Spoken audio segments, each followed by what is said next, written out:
Hello, you're listening to So What, a podcast from Canadian Mennonite University.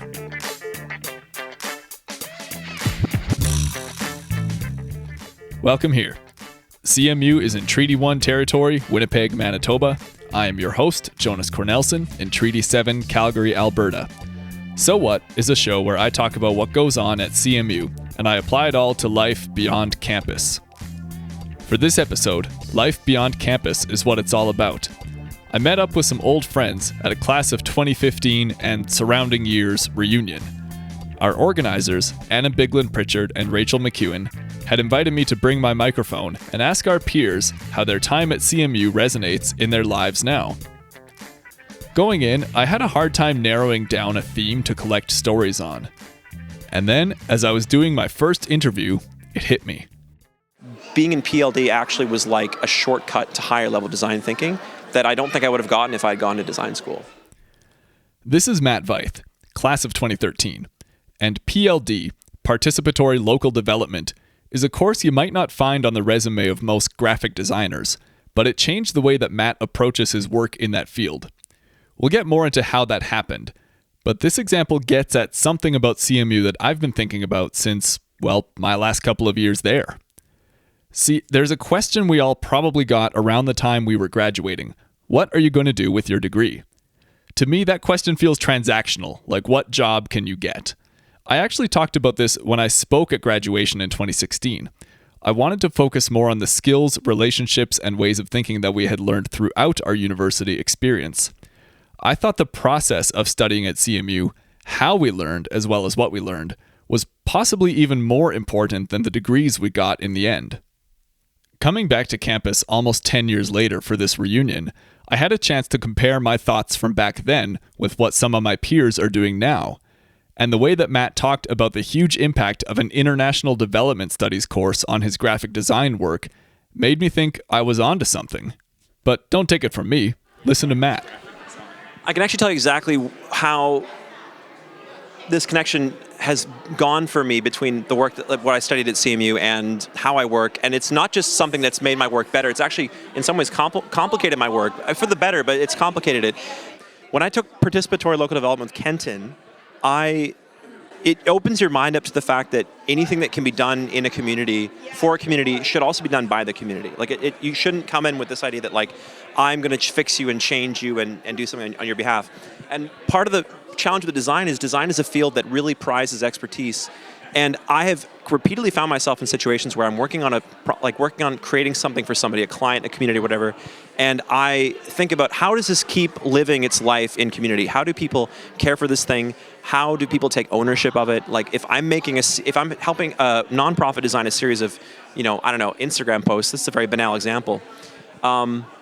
What's going to keep working for them? Because I don't feel like I need to be the one who's always I'm not the one who's coming in being like, this is what's good, this is what's bad, and you don't know how to do this. Okay, this is a funny place to cut Matt off. In his defense, I'm doing the editing. He's not trying to make designers that didn't go to CMU sound super rude. But I wanted to point out that you can really hear how, even in the small tasks, Matt is always thinking about the client's relationship to the product as much as the technical elements or the quote-unquote right way to design something. You might have also noticed that Matt said his approach gets him in trouble sometimes. I asked him what he meant by that. It's sort of this instinct to try and help the people I work for take ownership of not only the product, but the process. And that's gotten me in trouble sometimes because, you get to a place where you're trying to be really egalitarian, like, not assume people don't have a skill or not assume people can't understand something. Now they're saying, no, I've hired you to take care of this. But I do love getting to the point where you really maxed out the extent to which the person you're working for can be involved in the work. I don't know if that makes sense. So, to say more simply, it's like I want to involve people in the design process as much as I can because I want them to take ownership of it. And only after I've done that do I really go, okay, we've found the edge of what you're capable of, and now my work as an expert can begin. What I understood from this is that a more egalitarian approach, as Matt put it, could also be more work, both for himself and the client. But that increased engagement does lead to increased ownership of the process and final product in the communities he's working for. Hold that thought. We'll get into a story about that later. Right now, I want to introduce Anna Bigland Pritchard, whose story shares some common themes with Matt's. For Anna, who graduated in 2015, a deep desire to study music found a new voice, as it were, when she took courses in a field she had never heard of before CMU. I didn't know what I expected from a music degree. I just was very blindly, like, I just had this sense that it really was the right place for me on like a deep spiritual level. I had this conviction. I kind of felt like there was a beam of light going, ah, when I showed up at CMU. It was just like, I was like, oh, these are my people who are like into thinking about God and faith, but for whom it orients them in like a social justice, climate kind of trajectory. Yeah. So it was a really good place specifically for me and where I was at, especially in my sort of kind of evangelical but questioning sort of place. If you're wondering where the background noise went, Anna and I actually caught up on Zoom after the reunion because she was too busy running the show. Anyway, it was in this phase of questioning, really what university is all about, that Anna became close friends with people who were taking courses in peace and conflict transformation studies. Yeah, I just like several friends were studying that and I was like, oh, that's interesting. I've never learned anything about that. And I was just interested in figuring out how to do that in my own life, how to do conflict and peace. I think I took Pacts maybe in my second year. Okay. Second or third, and I took Jerem Sawatsky's Intro to Peace Building and Conflict Transformation, and it was the best course of my degree, and I did the best probably in that course than I did in the rest of the degree because I was so interested. A lot of us may have had that kind of experience, whether it's a course you took, a book you read, or something else outside of what you're used to doing that just opened up insights you never expected. Anna found ways to build on this experience, including further coursework that connected peace building with her music studies. I had to get some sort of credit for my music ministry concentration, and I was able to get it at the Canadian School of Peace Building one summer. So I did that. It was called Faith, Music, and Interethnic Reconciliation, and Ivo Markovic, who was a Bosnian friar, taught it, and like peace building through music after, well, and during the war and violence in Bosnia and Herzegovina in the 90s. And that course was like life-changing. It sounds to me almost like your experience learning more about peace and conflict in an academic sense perhaps helped channel or synthesize some of your like deep passion for music with like a social justice concern. I think that's very true. I think today people are more open to seeing like interdisciplinary connection than maybe we did even like 15 years ago. I used to have a hard time kind of justifying or explaining to people how I was like into the environment and queer rights and opera and now it all just feels like really quite obvious, like creativity and care for the earth and social justice are all completely intertwined. This is where I want to compare Anna and Matt's stories before we hear more from both of them about what these, say, CMU-ified approaches actually look like in their work now. When we went to CMU, interdisciplinary was a buzzword we kind of all laughed at, but maybe it makes more sense looking back now that we've actually built some of these connections out there. For Matt and Anna, I sensed that the process of connecting multiple subject areas at CMU really changed their creative and artistic work in ways that centered people and relationships as much as excellence or expertise. That might be easy to say, but it's harder to do. I asked Matt for more detail on how he makes the design process accessible for clients. Yeah, there was one project I did. It was on a book called Germinating Conversations, which actually was published by CMU, Arasha, and MCC. And when I worked on that project, what was interesting is one thing I do in my design practice is whenever I come up with concepts for something, I will give them these names that essentially are evoking parallel concepts. So like the quirky checkbook or the well-worn traveler's notes or something like that to encapsulate what a concept looks like. If you're wondering how quirky traveler's notes relate to designing a book, don't worry. I got you covered. It's sort of like taking a few pieces of content from the book, styling them, then describing the styling choices in terms of what they evoke. So like this particular typeface is going to make the project feel more academic. This combination of layouts will imply, or level of detail will imply how far or close to a traditional book form that it is. And then after explaining all those things, giving them a name. All right, that's a bit clear. Now here's Matt describing how that extra step of not only showing design ideas but creating new language to talk about them worked with the group developing this book. And in that process, I brought them through every step of how I was thinking about every concept. And because we did that work to sort of like really describe each of these concepts in their constituent components, all throughout the design process, people were able to call back and say, "Oh yeah, that's like that. That's like the smart weary traveler kind of idea, or that's this." And it was creating this really lush space of these symbols I was using to describe the work I was doing that I gave to the people on the project. And so as a result of doing that, everybody owned the process. And by the time we made decisions, I would hear people making comments about why this worked and why it didn't work. And it was because I had actually given them new language to talk about the specific design work we were doing. And it stopped being about, I'm designing this book for you. It's, we're designing this book together, and I am just a few steps ahead of you in thinking about the process. I have to say, I was really impressed by Matt's approach. It sounded labor-intensive, yes, but it also sounded much more rich, or lush, as he put it, than simply doing the work for the client as a hired expert. With Anna, these connections between music, peace building, ecology, etc., have been numerous and varied throughout her career. But it just so happened, the evening we were talking was right after a weekend event she had done that really leaned on both the high level of musical skill and the emotional intuition of a great peace and conflict workshop facilitator.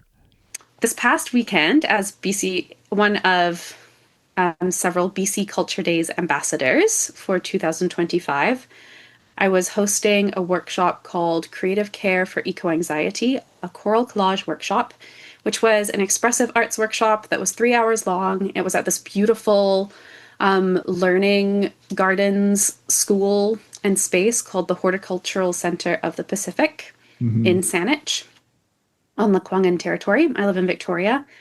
And the workshop I had 16 participants, and it was an opportunity to hold space for ecological grief and anxiety for whatever was coming up for people, and then to use the arts and mindfulness, creative mindfulness practices as a way to support that grief, that anxiety, maybe transform it a little bit, find a sense of connection and community, camaraderie with others who are feeling the same way. And it was really beautiful. We started in circle and just shared a bit about ourselves, and people, that would have been enough. Everyone was delighted with each other. So many interesting people who care about the earth. Good to remember we're not alone. And I did a sound bath. Part of my BC Culture Days role was that I got some mentorship and funding to work on my artistic practice, which has recently included vocal looping. So I had a mentor that I was working with on my looping skills.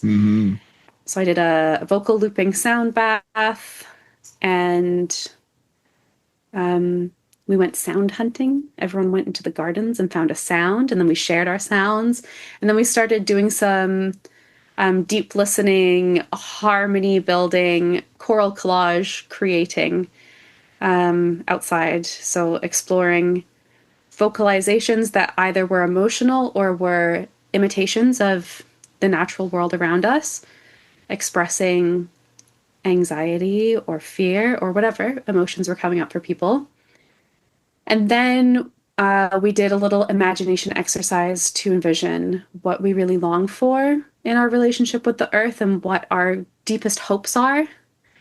And can we be brave enough to have deep hope? And so then we created a harmonic choral collage expressing that as well together.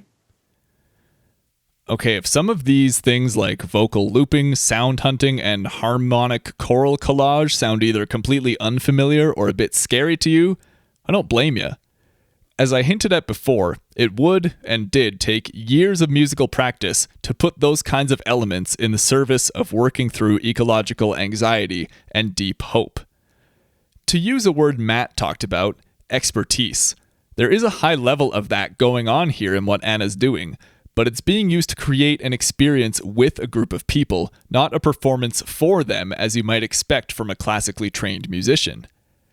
And hey, I'm not trying to give CMU all the credit for making Anna a great musician who's also emotionally intelligent, or Matt a very capable designer that's good at running workshops. But both of them told me about experiences they've had since graduating that suggested their education at CMU prepared them well for changes in their respective fields. Matt talked about learning a quote-unquote new way of thinking in design studies and realizing it was a lot like the development course he took a decade earlier. There's this thing that IDEO created called human-centered design. It's a sort of framework for thinking about how to do design.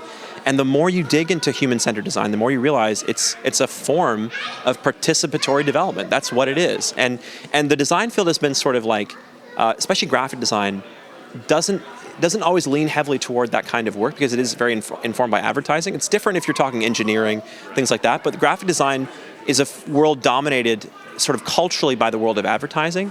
And so I think in some respects, being in PLD actually was like a shortcut to higher level design thinking that I don't think I would have gotten if I had gone to design school.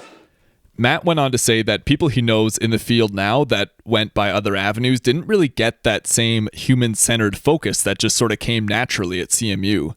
And Anna also told me that her time at CMU, inside and outside the classroom, taught her lessons that music grads from elsewhere didn't necessarily get within their university experience. I don't think most of my colleagues who went to not CMU have had the same opportunity to explore interdisciplinary ideas.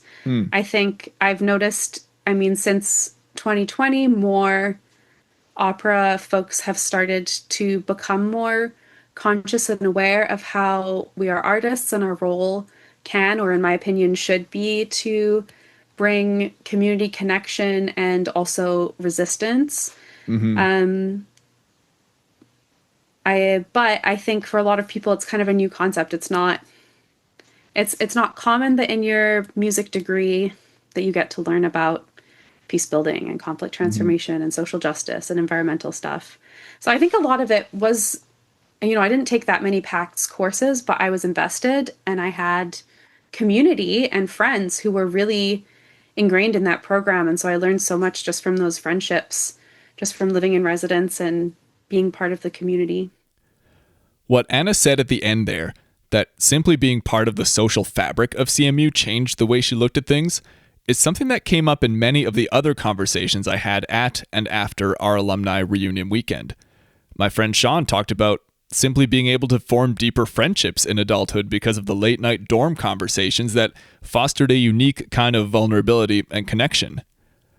The stories I heard from Matt and Anna were the most intertwined, so I decided to shape the episode around them. But I'm grateful for all the conversations I had with my peers that weekend in September, 10-ish years after graduating, because they all affirmed what I was getting at in the beginning, the great value of the skills, relationships, and ways of thinking we built in the process of doing our degrees at CMU. Okay, I'm starting to feel like I'm saying the same things over and over again, and I've also said this before, like long before this podcast was a thing. When I got up on stage at graduation 2016 and questioned the very worth of the question, what are you going to do with your degree? Did I make this whole podcast episode now just to prove I was right? Do you want to hear the last few lines of my valedictorian speech? I don't, but in the interest of full disclosure, here we go. But back to our original question.